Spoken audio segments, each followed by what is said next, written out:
So I'm going to talk just a little bit about our life in Hernando and being able to deliver enough coaching without enough coaches. So how many people are facing that in here? It's pretty common. So in our district, we serve about 24,000 students. We have 24 public schools. We serve 3 charter schools and right now 9 private schools.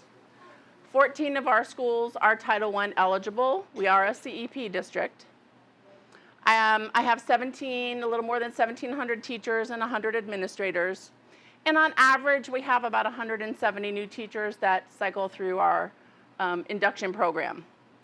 The key part of that is over the last 3 to 5 years, the percentage of alternatively certified teachers that come through that program for us is about 85% of those new teachers.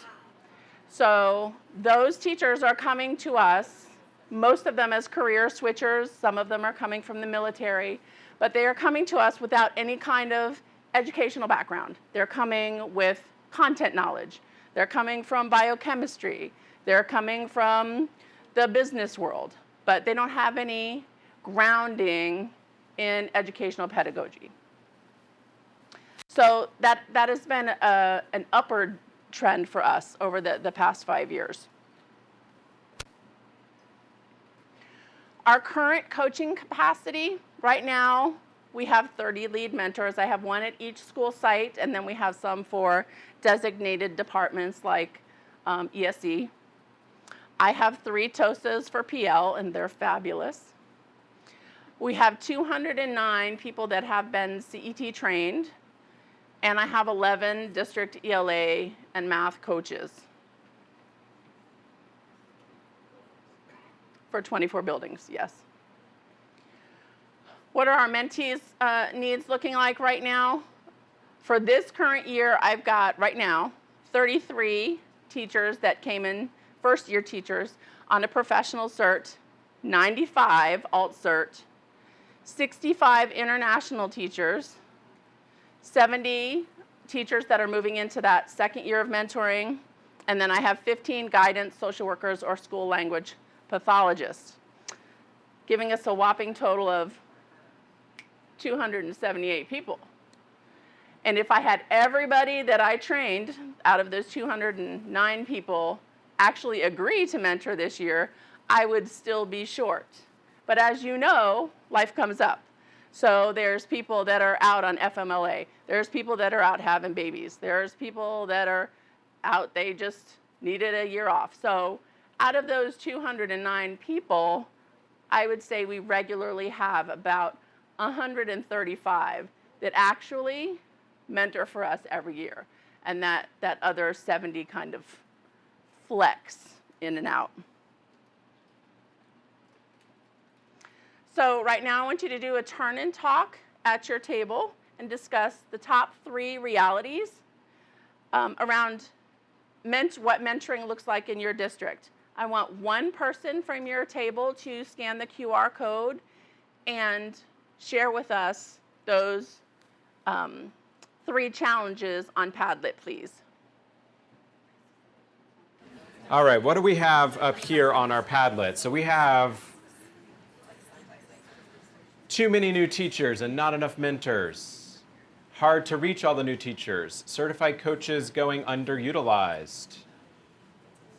We have 500 new alt-cert teachers in our district this year. We have a general sentiment summarized as a GIF. And one other one, we have an 82% alt-cert threshold in our district.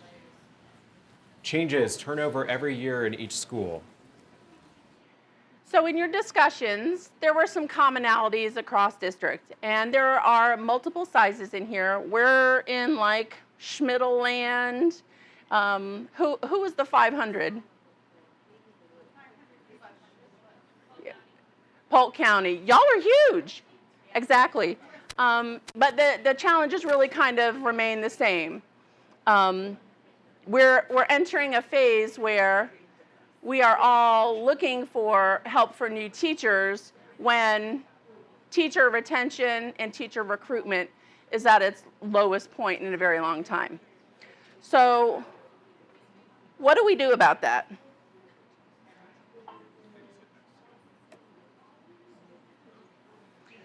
So we really started searching for a solution that was outside of the box because we had tried a lot of things that were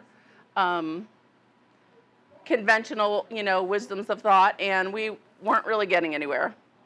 So at that point, we, in 2016, we really started using a video coaching for our administrators to help them be able to provide more actionable feedback to teachers in a way that was measurable and kind of allowed a little bit more flexibility in buildings with getting in to see teachers on a regular basis. In the evidence of practice book, on pages 12 to 14, it talks about the why of video coaching. And from the beginning, I think one of the most powerful pieces that we focused on was that video coaching model allows the teacher to see what's going on in the classroom from the perspective of the student. And for some teachers, that's a really big aha. Once you get past the fact that when you view it, you're like, oh my God, my hair is horrible and my voice sounds bad. You get into really those reflective conversations about what were my students doing? Were my directions clear? They're not paying attention. What was going on? So you're really able to utilize that and get into some of those deeper conversations. In 2019, we kind of started searching for solutions that would address our mentor shortage, because we have one. And then COVID hit and blew up everybody's everything. And that's when we started using Edthena for video coaching. And Edthena really allowed us to meet a variety of timely needs. It was easily accessible, whether you're face-to-face or remote. It took the time constraint away, and it allowed for positive, actionable feedback interactions on a regular basis. So we partnered with Edthena, and at the same time, I brought on New Teacher Center.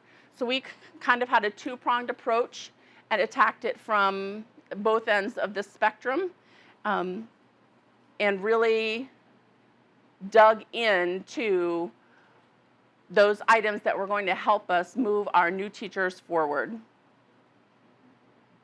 One of the things that we were running into was that we now have a lot of teachers that are highly specialized. If you have CTE, we had one Latin teacher, we have an HVAC teacher, you have your ROTC teacher, and most of the time for us there's only one.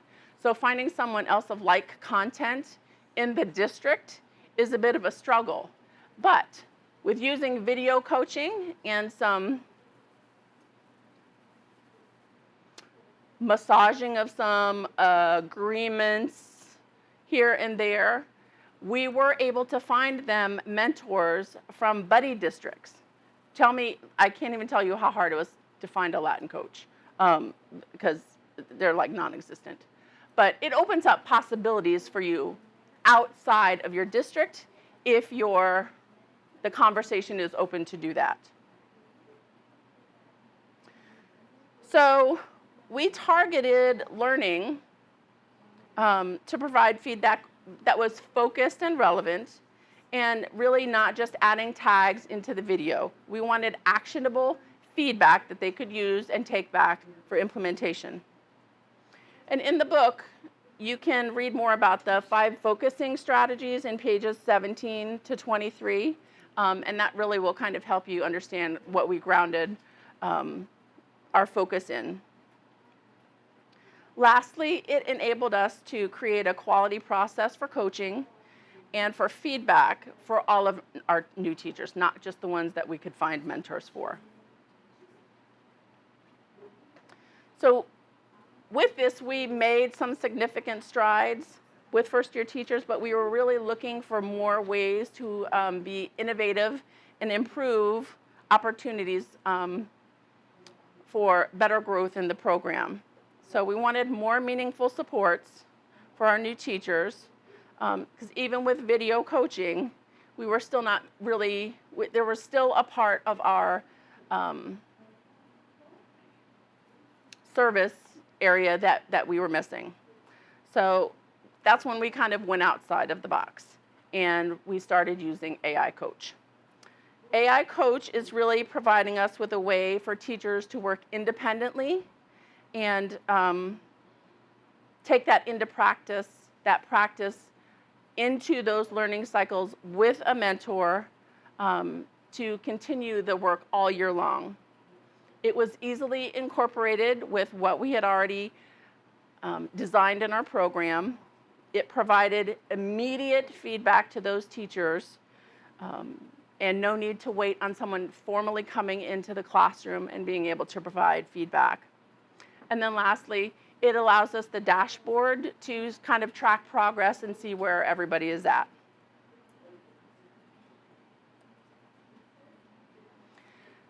So now, how do you think we might be using AI for coaching new teachers?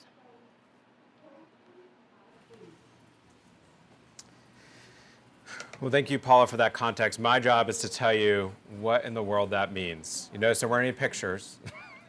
We're going to show you the pictures, don't worry. The reason is I wanted to make sure to tell you what it's not, right? Does anybody recognize this video still? They covered over the most important part in these slides, but. Sorry? It's a lens. It's from a very particular movie. It's an old one. It's from 2001, A Space Odyssey. This is the evil eye in the sky, HAL, the AI that took over and started telling everybody what to do. This is not that kind of AI. It doesn't tell teachers what to do.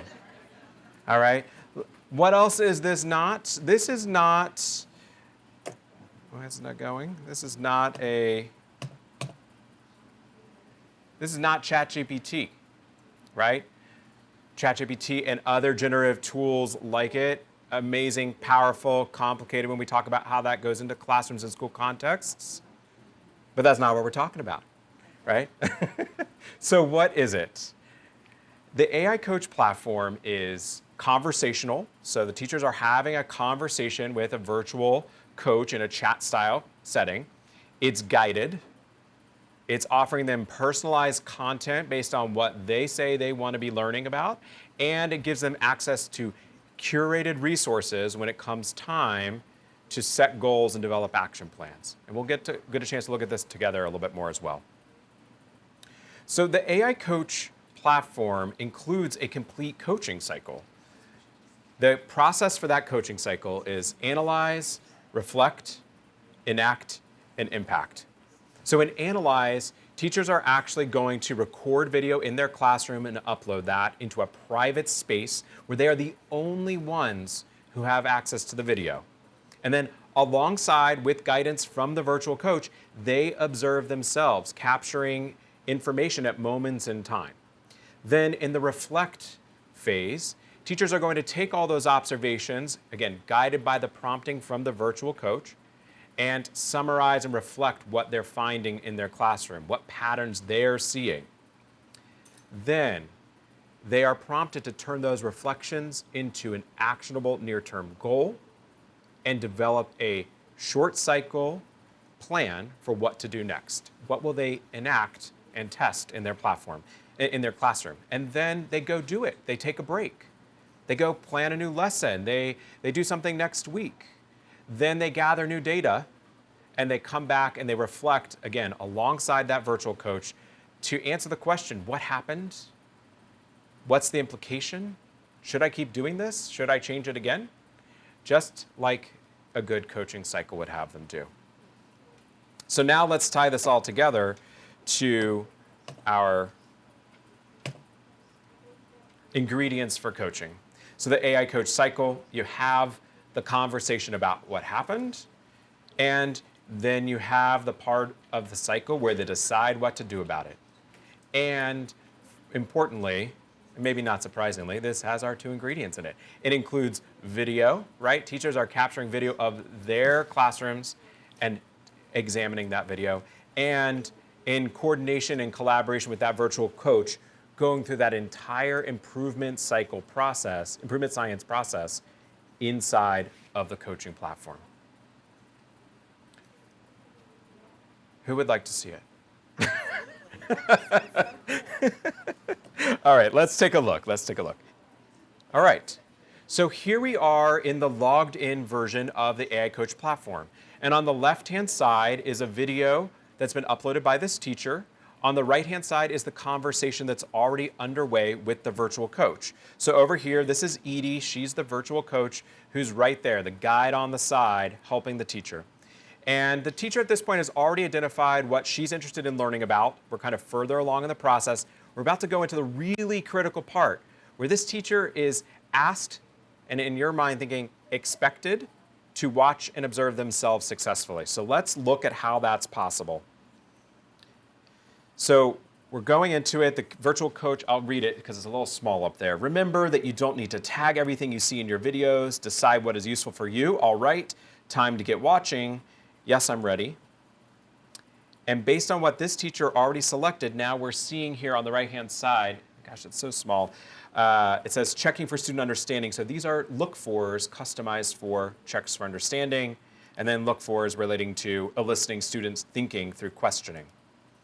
And so the teacher, to analyze her video, and the training is provided in the platform on this process, she would watch, and right there in the moment when she decides, yeah, this is kind of interesting, click the plus sign, it pauses. You have 2 options, strength and notes. Okay, I'm going to choose it's related to check for student understanding. And, maybe I need to leave more wait time after my questions. So right there in the moment, capturing whatever reflections that feel appropriate for this teacher, she can leave as many comments as she wants. And if she, midway through the observation, decides, oh, I'm interested in something else, just like in the real world, she can adapt, she can change directions, the virtual coach will adjust. All right. There's lots of pointing, and I'm going to change the tab here. So I'm going to zoom us forward. We're good over here?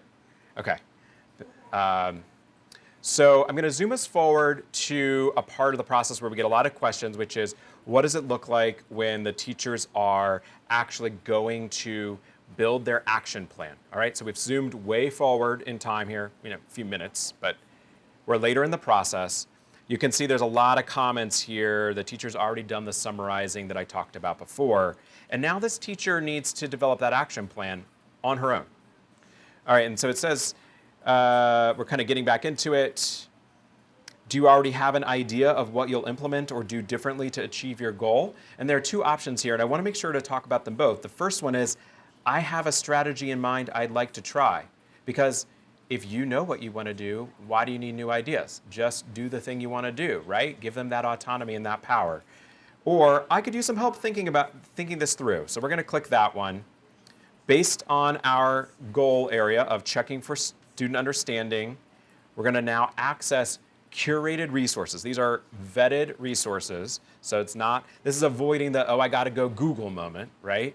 These are vetted resources. And importantly, all these resources, the first one says, I'll just read the title so you can get a sense, 8 quick checks for understanding. The second one is 8 ways to check for student understanding.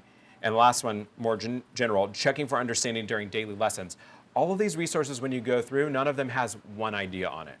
They're all multiple things to help you choose, to help you think, because again, that responsibility to decide what to do next rests with the teacher, right? Because if they don't adopt in their minds what they want to do next and actually, say that out loud to themselves, they're not going to do it, right? We know that from coaching methodologies. All right, so the virtual coach would get them to define that strategy, set a timeline for follow-through, send the reminders, do it all. All right, Fast forward in time to the very end, the teacher's already come back, already reported on what's happened based on this change she made in her classroom. And the very last part of the cycle, I just want to show you what the teachers get as an artifact, and this gives you some flexibility on what they would share, because they could share the full artifact or only part of it. So here we are. The only thing left is for you to finalize your reflection log. Okay, I'm ready. And if the teacher's never found this before, notice it automatically changes. Teacher doesn't have to go looking for it. This is where they can access all of the reflections they've been making along the way. So they can edit anything in here. They can edit it, it's no problem. After they're done editing, this is the only time where they lock something in place. It finalizes it, which actually says they completed it. And the system actually gives them access to a printable PDF with all those reflections on it. So that's where if it's appropriate, they could take that to a PLC meeting and use that as data to talk about what's happening in their classrooms. Or as Paula mentioned, they can use this as fuel for that next meeting with their mentor or their next meeting with the instructional coach, right? So it prepares them to be better collaborators. And maybe they're just doing it on their own. This is an independent learning thing.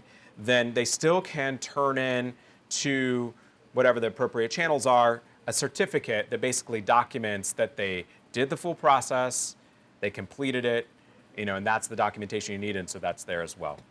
So that's the AI Coach process, what it looks like in a nutshell. I would pause here and see if you have questions. The challenge is there's likely to be a lot of questions. And we want to take questions at the end. So I want to stress, you get a chance to be hands-on with the platform in just a few minutes, and I will be walking around to answer questions as well. So I don't want you to feel like you're not getting your questions answered, but I want to get us to the point where you get to be hands-on. All right, so let me just switch us back to the PowerPoint. So we really wanted to think about sharing, does this really work? Do teachers really have buy-in? What do my coaches think? So I asked them, and this is a funny story. Kat works in my department, and she wouldn't be in here because she's on the video. She was like, nope, I can't watch myself. So from a teaching perspective, using AI Coach was pretty powerful and empowering. Being a new teacher, I can completely see how this could help someone learn how to reflect. With our new teachers, we don't really always have the time to guide them through reflection every day, but having them look at themselves and their students interacting, it will allow them to learn how to reflect, focus on their areas of need and their strengths. And I love, from the perspective of a teacher, that an AI Coach gives resources to help them grow and then tells them, hey, go back, implement these resources, try it again, and then come back and let's reflect again. In my position, I think that's a pretty powerful tool from a teaching standpoint.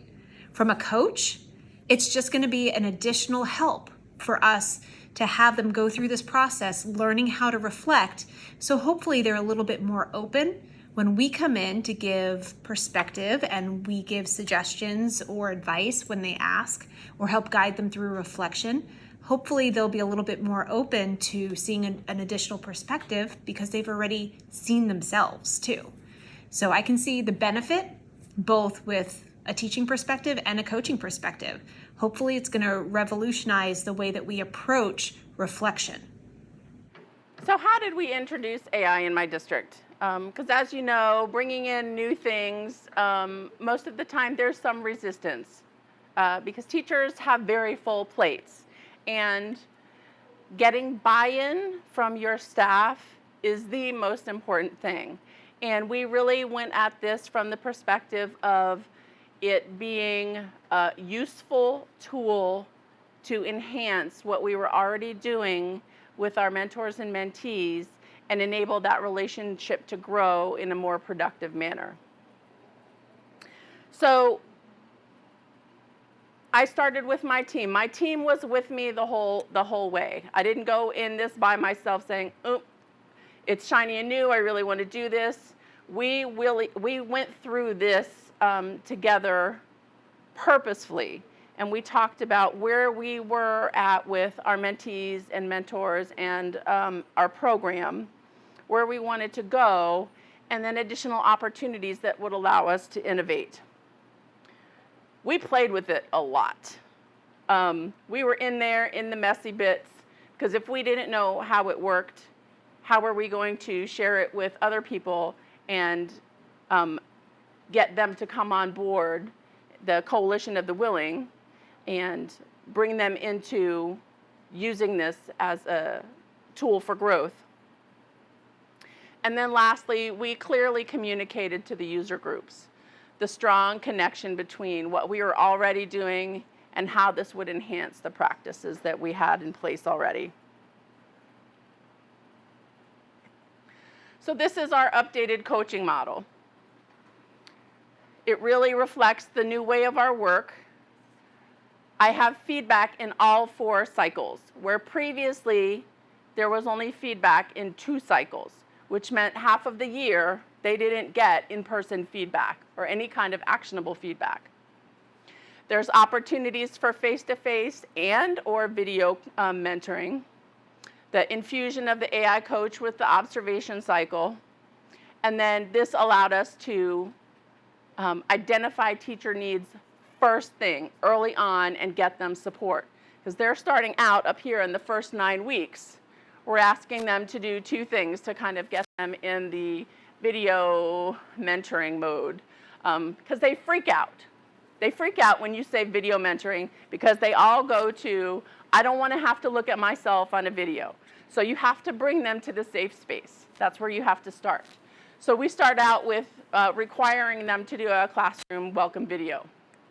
You're going to give us a tour, talk about the cool spaces in your room, just to get them used to, one, videotaping themselves and get them used to using the tools.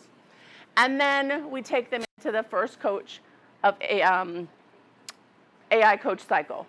And the really important buy-in for them with this is that we needed to make sure that they understood that that video was only being seen by them.